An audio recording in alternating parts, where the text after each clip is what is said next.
успешно прифаќање и развој на лозовите калеми во првата година, од пресудно значење е редовната примена на агротехничките мерки. Работните активности кои се извршуваат во текот на вегетацијата во младото лозје се од големо значење. Подигањето на нови лозови насади со себе носи големи обврски. Во овој дел од големо значење е и поддршката на Министерството за земјоделство, шумарство и водостопанство, но и Агенцијата за поттикнување и развој на земјоделието. Во денешната емисија на Агроаспектар ќе разговараме со раководителот на Агенцијата за поттикнување и развој на земјоделието во Неготино, господинот Ѓорѓе Ајтов. Најпрвин добре дојдовте во нашата емисија и благодарам за вашето одвоено време. Добро ве најдов. Поздрав до сите гледачи на К1 телевизија. Поздрав и честит празник Свети Трифун до сите лозари. Да му посакам среќна и беришесна година. На почетокот да проговориме за новите млади лозови насади. Во текст се и мерките кои што Агенцијата за поттикнување и развој на земјоделието ги нуди на новите земјоделци со цел да им помогне во подигањето на новите млади лозови насади. Што е она што треба да го знаат младите земјоделци при подигнување на нови лозови насади? Бидејќи станува збор за долгогодишен насад, треба да се внимава при избор на парцелата која што треба да се засади со млад лозов насад, во зависност од тоа каква е почвата, каква е структурата на почвата, во зависност од климатските услови, многу е битно и изборот на сортата која што планира лозарот да ја засади.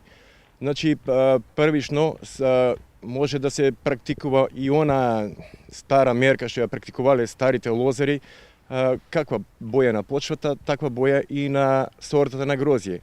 И пак скоро и да е приближно точна како и со новите научни сознанија. Но сепак не треба да се оде стихино. Првично што треба лозарот да го направи е тоа да изврши прво педолошка или агротехничка анализа на почвата и врз основа на добиените резултати кои што ќе ги добие од таа анализа се врши мелиоративно џубрење на самата парцела, за да во иднина младата садница која ќе биде посадена на стално место да си ги има потребните материи за да отпочне непречен развој. Значи, по извршената анализа се врши мелиоративно џубрење на парцелата, потоа се врши регулување со јаки трактори на длабочина па и до 100 сантиметри, доколку има простор таков. Мислам доколку се располага со таква механизација. Од кога ќе се изврши длабоко регулување, следна фаза која што треба да ја извршат лозарите е одредување на садните места. И тоа е многу битно од причина што секогаш редовите на насадот треба да се во насока на север-југ, конкретно кај нас во долж по Вардарието, или пак во насока во правец на движење на стални ветрови. Тоа е од причина затоа што во зрела фаза, односно кога е лозовиот насад во род, да може слободно да се врши самоопрашување со помош на ветерот. Како да знаат младите земјоделци да го направат сето тоа? Постојат ли едукативни работилници и трибини кои што конкретно Агенцијата за земјоделство ги прави, ги подготвува за младите земјоделци? Моментално е во тек јавниот повик за млади земјоделци во рамките на програма за рурален развој и тој повик трае до 3 март и секој оној земјоделец кој што сака да се занимава со производство на винеско грозје, кој што сака да ги зафати некои слободни парцели со лозови насади, значи сега има прилика и да ја искористи и оваа шанса која што ја нуди владата на Република Македонија преку Министерство за земјоделие и значи може да се конкурира. Значи со оваа мерка, мерка 112 или поддршка за млади земјоделци во вредност од 600.000 денара, се опфатени скоро и сите гранки на земјоделието.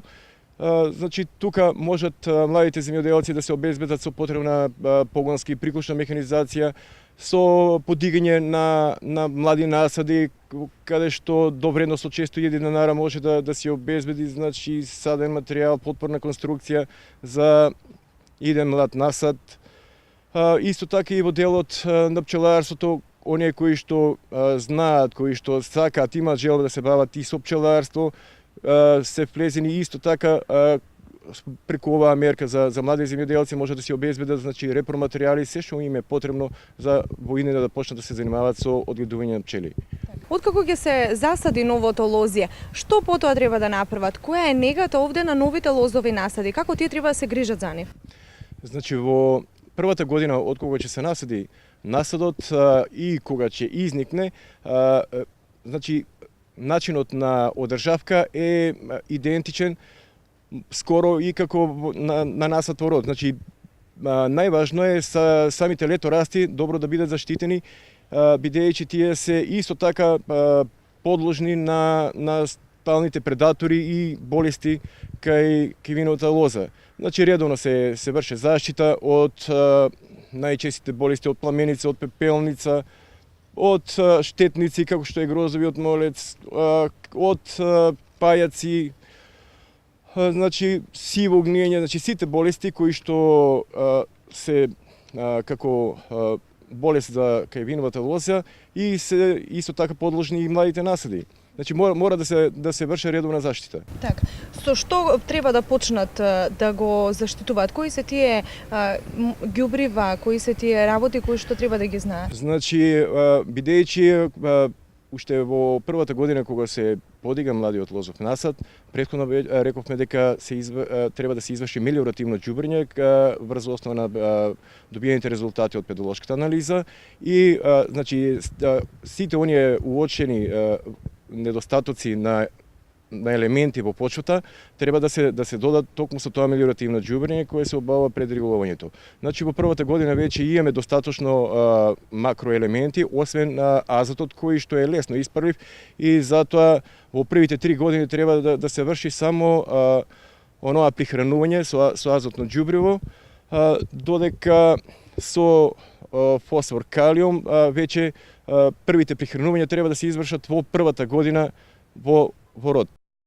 Кога имаме поставување веќе на онаа подпорна конструкција за да се даде еден убав изглед на лозјето и да се подигне како што треба? Значи подпорната конструкција се става веќе уште во втората година кога треба да се формираат и првите оние конструкции, односно зависно од тоа каков систем сакаме да формираме на самата лоза и така треба да ја прилагодиме и подпорната конструкција. Значи, во зависност од родноста, во зависност од сортата, значи бујноста на сортата, така се прилагодува и подпорната конструкција. Значи, кај оние кои што се, например, слабородни сорти на грозје, имаме, значи, каде што треба да се остават и повеќе лакови за да може и да се постигне принос, за да има и самиот лозар исплатливо за да ги одгледува тие сорти.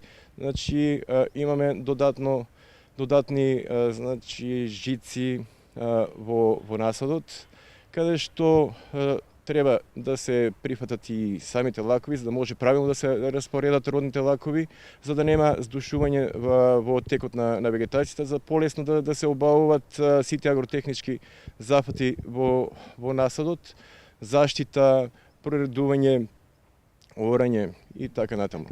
Кои се оние сорти кои што најмногу одговараат на нашето поднебе? Како младите земјоделци да препознаат што можат и што може да успее за да насадат? Нема ништо подобро од автохтоните сорти, бидејќи тие со векови наназад се одгледувале на овие простори и се и прилагодени кон овие климатски услови. Имаше еден период кога малку, да не кажам, нашите лозари залутаа со пропаганда на висококвалитетни сорти кои што беа донесени од континентална Европа, но праксата покажа нешто друго и сега повторно се враќаме пак на оние наши автохтони традиционални сорти и мислам дека и перспективата е токму во нив. И можам слободно да ги кажам, Вранаc, Смедеревка, жилавката треба повторно да се врати на нашите насади, од која се произведува едно прекрасно вино. Станошината е тука. Нашата темјануга е исто така квалитетна сорта од која што може да се прави екстра вино. Многу важен фактор е и наводнувањето на лозовите насади. Има период, веќе извесен период, каде што земјоделците почнаа да го практикуваат и системот капка по капка. Колку според вас е тоа практично и колку тоа им помага на лозовите насади за да ја добијат потребната количина на вода? Со примената на системот капка по капка, значи лозарот добива повеќе кратни, значи придобивки. Прва придобивка е тоа што нема веќе да се малтретира. Самиот систем е инсталиран до секоја лоза и преку таа инсталација која што е поставена, самата лоза добива, значи, и потребна количина на вода преку специјални уреди кои што се монтираат на периферијата на насадот.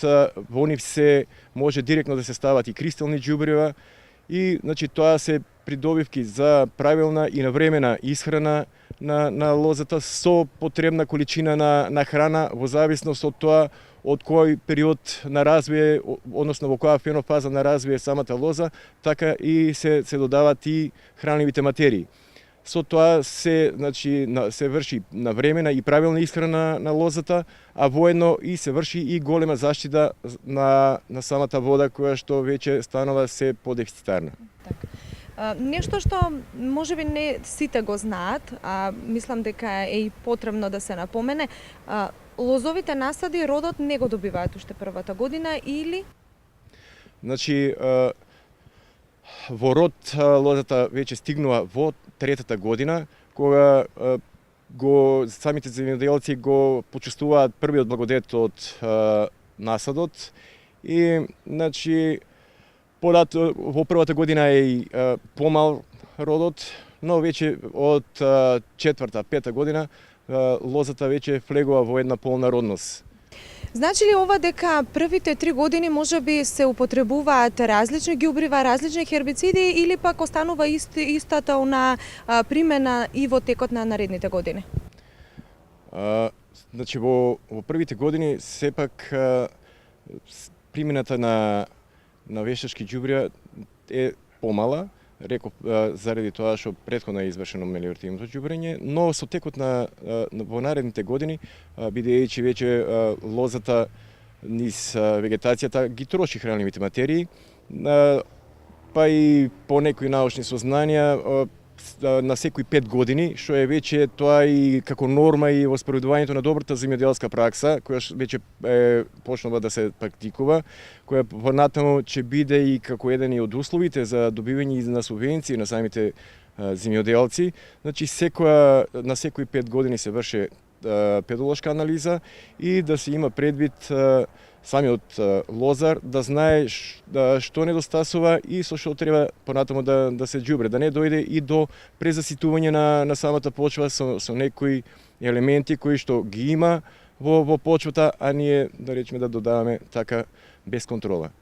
Ајде малку да го објасниме оној процес на прскање, на ѓубрење, на кој период, што и како треба да направат? Прво се џубре со комбинирани џубрива на база на фосфор калиум, а додека тоа е во рана пролет и во втората половина на јуни месец се врше уште едно прихранување со азотни џубрива, значи да има достаточно храна лозата до периодот кога е и фазата на раст на самото зрно.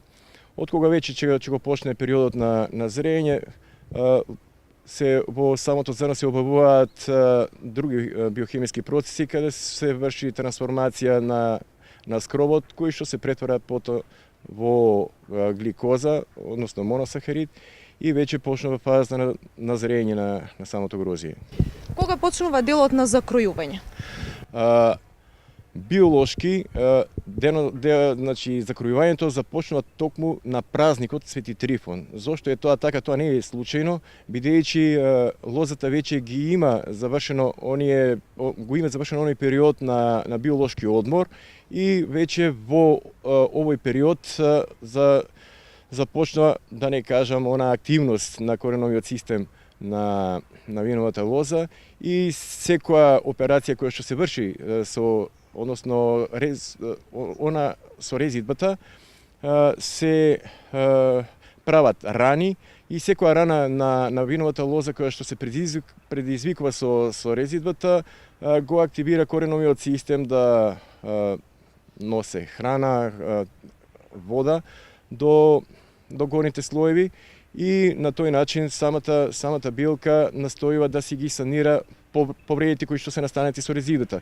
Доколку се случи резидба на виновата лоза во пораниот период, кога се уште трае одморот на лозата, оној биолошки одмор, со самата резидба се врши таа провокација, значи на кореновиот систем и деловите на виновата лоза, односно леторастите, се заситуваат со поголема количина на вода и доколку настанат ниски температури, може да дојде до измрзнување на тие леторасти и до големи катастрофи, до намалување на приносот. Како лозарите да ја препознаат зрелоста на грозјето? Кога е грозјето спремно за берба? Постојат неколку начини на определување на зрелоста на грозјето. Едниот е органолептичките промени кои што настануваат во бојата на зрното. Кај црните сорти таа боја е од темно плава од светло до темно плава или кај некои сорти изразито црвена боја. Кај белите сорти таа може да биде од жолто до жолтеникава боја. Кај некои сорти на грозје тоа може да се одреди и со здрвенување на основата на гроздинката, кој може да биде и како показател кога веќе грозјето е во една технолошка зрелост, но најверодостојно е кога се врши со мерење на шеќерноста во зрното со помош на мерни уреди или рефрактометри.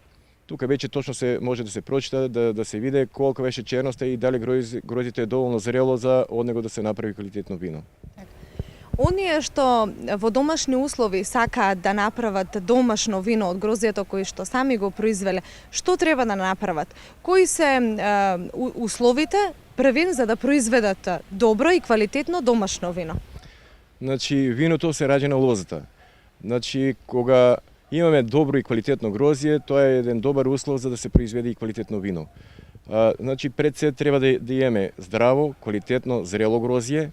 Потоа, садевите кај што ќе вршиме преработка на комињето, на виното, мора да се безпрекорно чисти.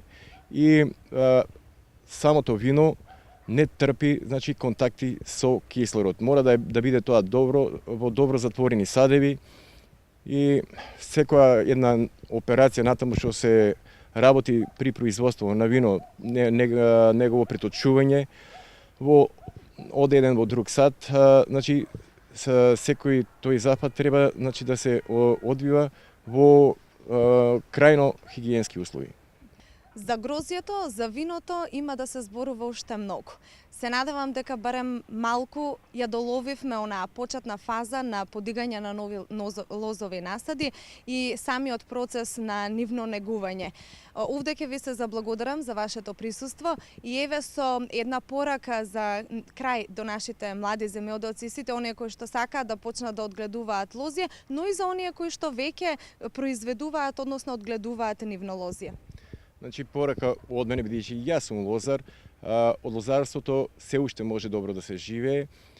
Оние кои што веќе почнале, оние кои што сакаат, значи, и доправа да се занимаваат со лозарство, верувам дека има перспектива, нека не страхуваат, нека се охрабрат, доколку им недостасува знаење, нека повелат кај нас во Агенцијата за поттикнување на развојот на земјоделието, може да добијат од нас сите препораки кои што можеме да им ги дадеме со се она што им е потребно за да отпочнат да се бават со лозарство. Значи, со наши совети, со наши препораки, па дури и со готови брошури за да можат непречено да ги одгледуваат нивните насади. Јас пак ви благодарам за вашето присуство, за вашето одвоено време. А на вас, почитувани гледачи, се надевам дека барем малку ви доловивме и ви помогнавме во вашите почетоци и во одгледувањето на винови лози. Со нова тема веќе следната недела. До тогаш, пријатно.